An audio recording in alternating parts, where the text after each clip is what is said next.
Thanks so much for making our tails wag by watching this guest interview from Arden Moore's Four-Legged Life. Four-Legged Life. Now, here comes another pawsome guest interview from Arden Moore's Four-Legged Life. Four-Legged Life. Four-Legged Life. Welcome back to Arden Moore's Four-Legged Life Show. Our next guest knows how to ensure your dog's senior years can be truly golden ones. He is one of the world's premier veterinarians. He heads the Center for Canine Behavior Studies. And yes, he's a best-selling author of a must-get book. It is called Good Old Dog, Expert Advice for Keeping Your Aging Dog Happy, Healthy, and Comfortable. Please welcome to our show, Dr. Nicholas Dodman. I am so glad you're here, Dr. Nick. Well, thank you for having me. I appreciate it. And you have a good old dog yourself right now, right? I do. I'm actually living the dream, so to speak. Rusty is about 14 years old and, showing some of the signs of aging, but he's still happy and active. What kind of dog is Rusty? I don't know for sure because, of course, I adopted him. My favorite breed is a rescue. Mine too. And I'm almost certain he's got boxer in him. He looks about half boxer. Uh-huh. Because he's had a certain type of skin tumor that's pretty much unique to boxers. And I think the other half is Rhodesian Ridgeback. Okay. And how old was he, do you think, about when you did adopt him? What do you guess? I guess Boxer Ridgeback. No. How old was he when you adopted him? Oh, well, that's a subject of debate inside my household, too. I remember distinctly he was 8 months. Okay. My wife said, oh, no, he was 10 months. So we're just going to settle for 9 months. That's what keeps a happy wife, happy life, right? Yep, we just compromise all the way. So, hey, Pet Pals, I've known Dr. Dodman for probably 20 years. We worked in a way together when I was editor of a publication called Catnip, which is through Tufts University's School of Veterinary Medicine. And at the time, you, sir, were the director of animal behavior at the Tufts University. And I remember when years later, you gave me this book, and I love this book. Everybody, I want you to go to Amazon and check out Good Old Dog, because I think the advice and the insight is ageless. What motivated you and the team at Tufts to tackle this in a book? Well, it was a sort of natural progression because we'd written Puppy's First Steps, right? Which was, again, an entire veterinary school operation. I obviously wrote some chapters, came up with the idea, and I'd written lots of books about middle-of-life dogs and things, experiences they have. So the part that was missing was the other end of life.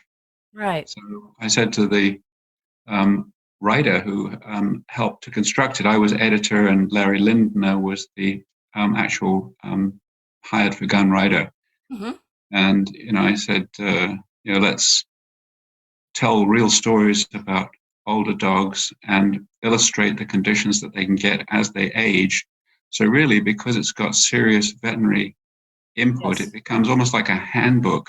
It is. That, as your dog is getting older, and you see, for example, you're wondering, for example, what to feed him. There's a chapter on that. Well, that's what I was hoping we could do. There's a chapter on that, and so it goes on. Yes, and I like the way the book is organized, because you do have you tell it through the story of some dogs who with those subject matters. I wanted to dive in before the break. You say that old is not a disease.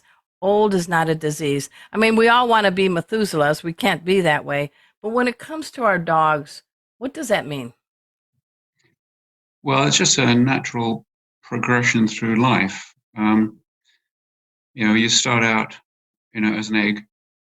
Yeah. And, were you a good egg? I always wanted to ask you that. Well, my mother thought so. Good.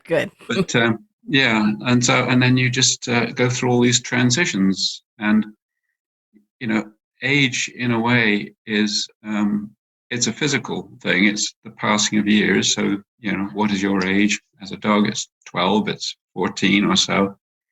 But people think that age and disease are synonymous, and they're not. You can be a successful ager. You could live to quite a ripe old age.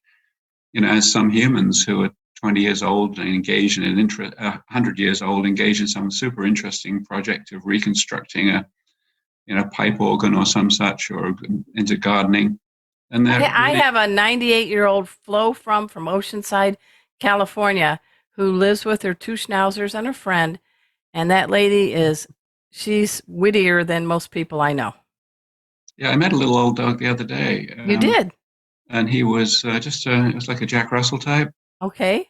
And they said, can my dog approach? I said, well, not really, because he's 19 and he can't hear and he can't see.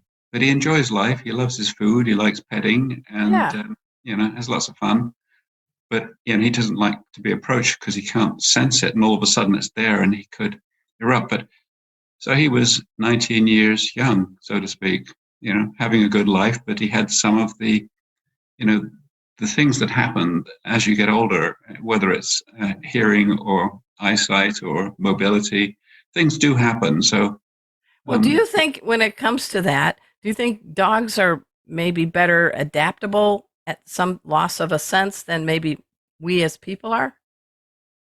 I think so, because, the man yesterday said his dog could still smell. Right. And when you think about it, the sense of smell is just so absolutely incredible in dogs. We have something like 12 million smell receptors, and they have, sort of just hitting the middle of the road there, 1 billion. 1 billion? Wow. 1 billion. And so can you put that in perspective? What could be something a dog could smell at maybe a distance that we had no whiff of? Well, there was a little experiment somebody did. They put some meat into a box. I think it was pork, and they put it into a box, and they lowered it into a lake on a rope about 100 feet deep. Whoa. And the dog had been trained to detect this meat, that whenever this meat was around, it would bark, and it got excited because it liked it, it smelled good, and it could eat it. Okay. And then they drove the boat across the lake backwards and forwards. Every time the boat went across the location that they knew the box was at, the dog started to bark and got excited. So he could smell the meat in a box 100 feet underwater. Wow. So if you were trying to sneak Cheetos in your upstairs bedroom from your spouse and not knowing you're cheating on your diet, your dog's going to bust you, right? Yeah, my dog knows if somebody's walking along, they say, hi, how are you doing? And immediately he goes up to them and is very interested in them. They say, oh my God, I think he knows I've got treats on me. Yeah, of course he knows. Oh, yeah. They can smell fingerprints on a glass slide 6 weeks after their owner has touched it. Oh my gosh. Wow. Are you going to come back as a dog in your next life? Well, a lot of people have said they'd like to come back as my dog. Oh, I would say definitely. In the Italian restaurant where I ordered him some, roast chicken, hold the sauce. And he's sitting there and saying, oh, you've got your dog. I mean, if ever I come back as another creature, I'd like to come back as your dog. You treat him so well. I have to say bow wow on that. People know you've been, the Center for Canine Behavior Studies. How long has that been around? We've been around for about 5 or 6 years. And the beginning was kind of slow. Beginnings are never easy, and getting off the ground, and working with Dr. James Sapel from Philadelphia. Mm-hmm. We did a paper looking at the effects of human personality on dog behavior that was well received. And then we did a demographic study, because a lot of the studies about how many dogs show aggression, how many dogs have separation anxiety, how many dogs have thunderstorm phobia, a lot of them are based out of universities. They've got a skewed caseload. Right. We just asked all our members, our 7,000 or 8,000 members of our group, please tell us if your dog has an issue.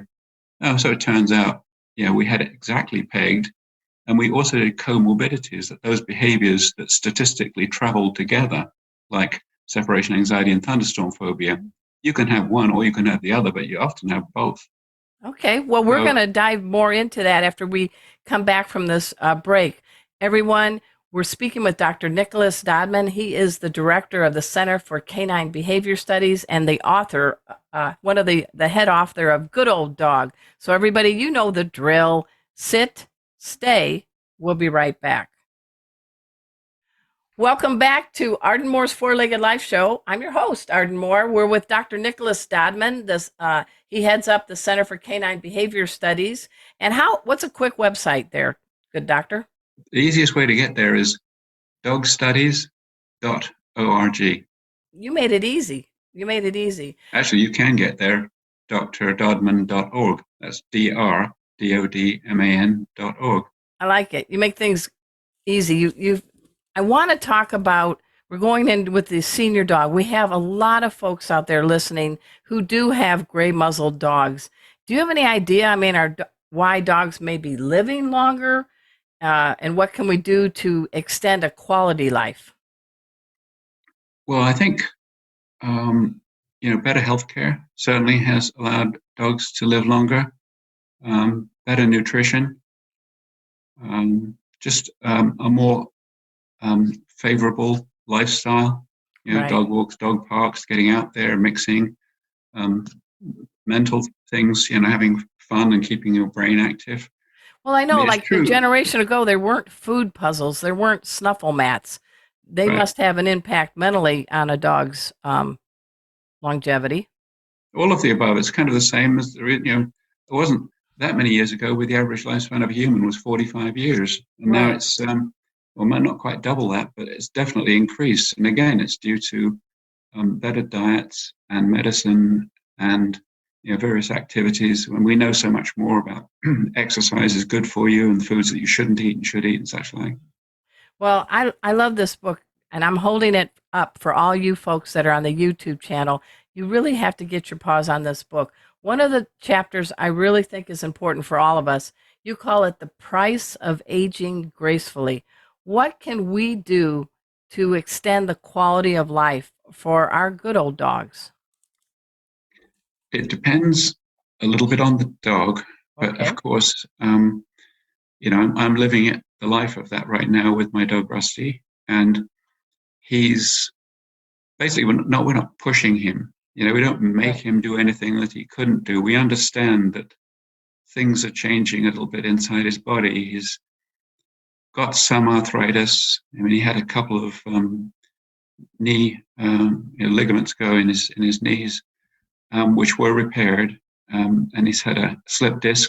And he's Okay. just not as agile as he used to be. He used to run in circles and play like crazy, and he did Right. things we call spin moves, but now he's more of a plodder. But he can still do, a 2.5, 3 mile walk. But that's nothing like even a couple of years ago when he could do 1 mile walk in the morning, 7 mile walk at lunchtime, and 1 mile walk in the evening at Wow. a pretty fast clip because my wife is a fast walker. Okay. And he'd do detours up and down hills and chasing Uh-huh. things because he's always off lead. That's another thing that he likes and we like about him. Well, he is the dog of Dr. Nicholas Dodman. Come on, he's got some brain power. He knows how to do the right thing when, right? And I do some bad things too because, Oh. like if you believe, sort of academic nutritionists, you should only feed proper dog food because it's balanced for dogs. But that does not explain, talking about aging gracefully. He does like hamburger. Ah. So I make him a hamburger and cheese omelet every morning. Oh my gosh. Just had one today. And then when we go for a walk in the evening, it's totally off limits, right? But there's in the summer, there's a little hot dog stand down by the beach. We take him there and he goes to the window and he looks up and he's so happy. Yes. So we just cope with all his little, like we insist on him having some regular food too, which, Oh yeah, of course. but he's getting What- lots of treats. He lives within his limits. He sleeps on the bed, he sleeps on the furniture, he does what he wants. He's got no rules. He's just aging gracefully, but I see that he is aging and it does concern me because he's about a, 58 to 60 pound dog. And Yeah, what's somebody that had said to me equivalent? when he was 2, if they'd said, how long do you think a dog of this type would live? I'd say, well, on average, about 14 years. Yeah. Well, he's 14. What would that be the human equivalent of roughly for Rusty? Well, it depends. Or for Rusty, there is a chart in the book where you can look up the weight of your dog. You can go across the line and see, because it's quite true that some of the very large breeds have very short lifespans, relatively speaking. Some dogs, doing pretty well to make it to 10 or 11. Some dogs you might expect, like Rusty, to live to 14. And some dogs, often little dogs, will live to be 17 or 18, like a little 19-year-old terrier that I met the other day. Right. So it depends on your size. It's kind of almost the bigger they come, the quicker they fall. I would say that if the traditional thing is 7 years for one of ours. If I multiply 14 by 7, I get an age that I know he's not. He's not 98 years old. He's probably, he looks like he could be about 70. Okay. So how many, 14 times what is 70? 5, right? Yeah. So in his case, the ratio is 5 to 1. Wow.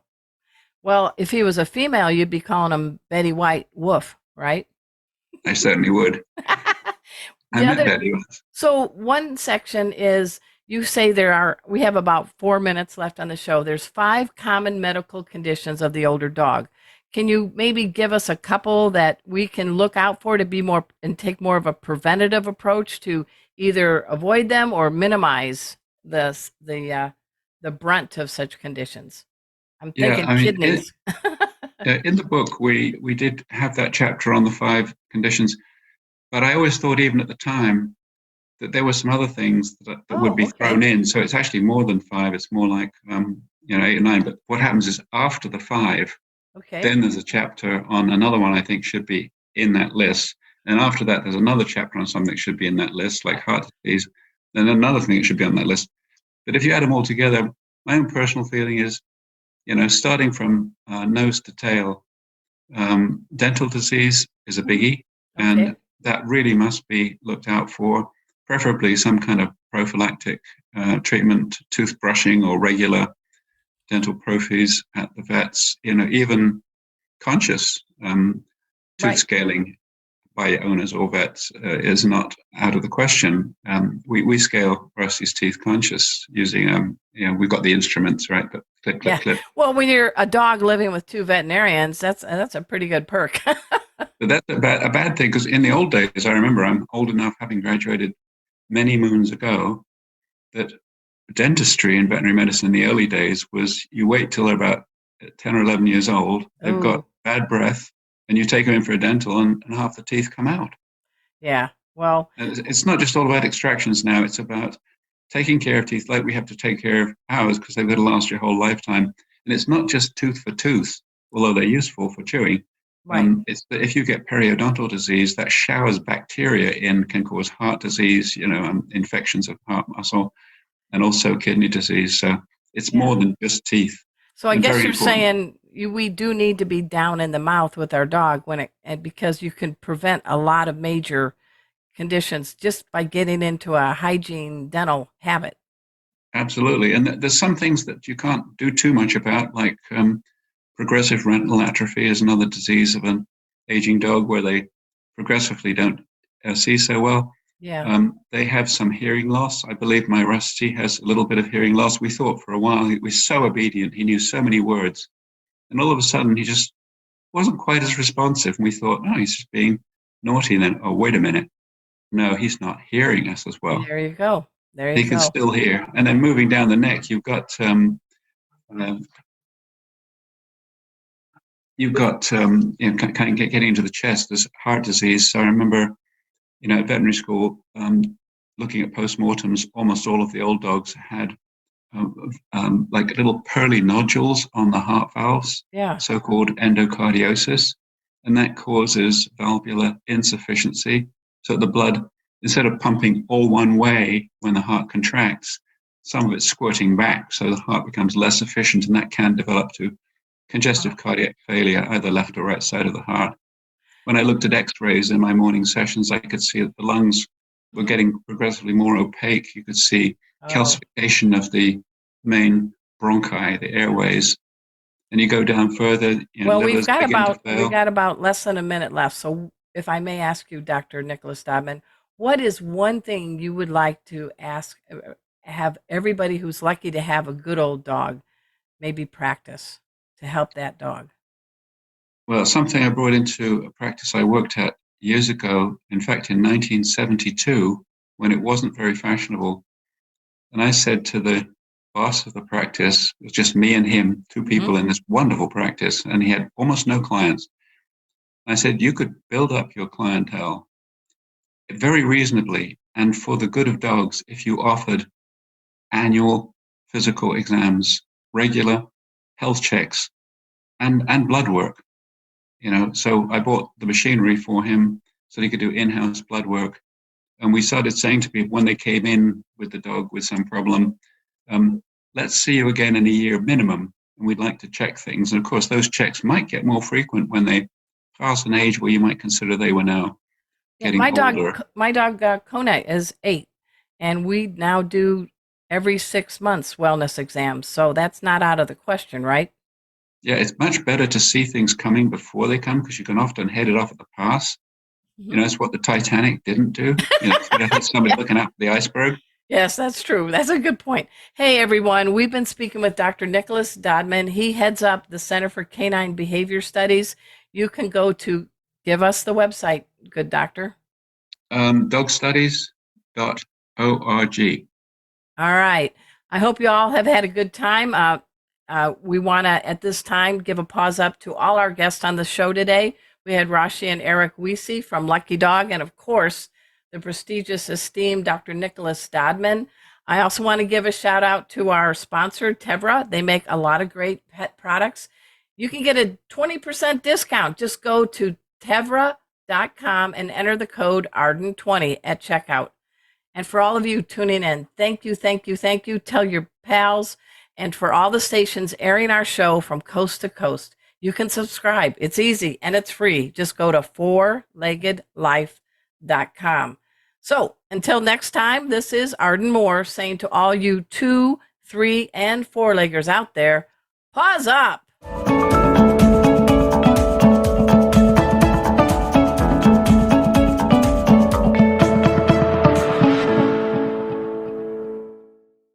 Pause up, pet pals. Thanks for watching. If you liked my video, please hit the like button. Also, subscribe to my channel.